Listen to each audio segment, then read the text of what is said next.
Hey everyone, this is Brooke, and this is my website, Baketastic.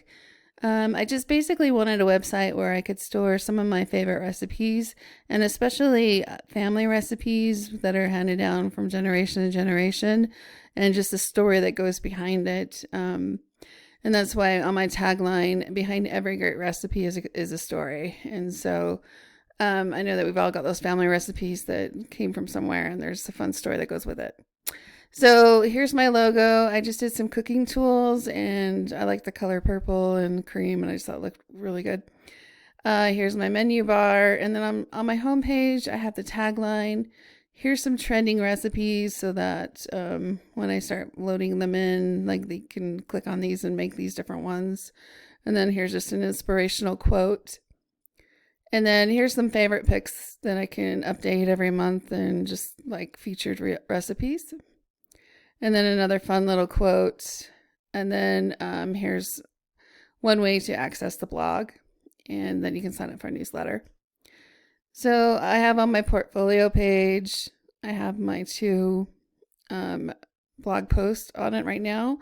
But I also have a blog page, as well as I wanted to do specific categories. So I have one that's just for doughs, and then another one that's for family recipes.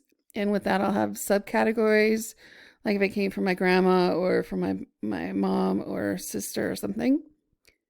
And then here's one of my posts, which was onion casserole. Yes, it sounds weird, but it's actually really good. And this is something that my great grandmother, it was one of her recipes that she shared with us, and we have it every Thanksgiving. It's not Thanksgiving without it. So I just put in here how to make it.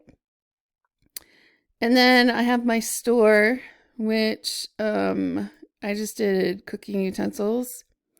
So I have casserole dish, cookie cutter, and wooden spoons, and you can just click on here and select a color, and different colors are different prices. So anyway, what I've learned the most from this is I really like WordPress and the way that they really make it really easy to set things up.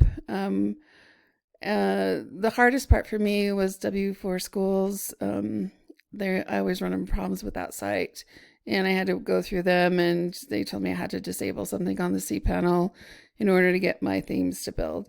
But other than that, WordPress makes it really easy, and all the different widgets that you can add, especially WooCommerce, really made it easy to add in products and to duplicate it. So that's my site, and thanks for all your help this semester.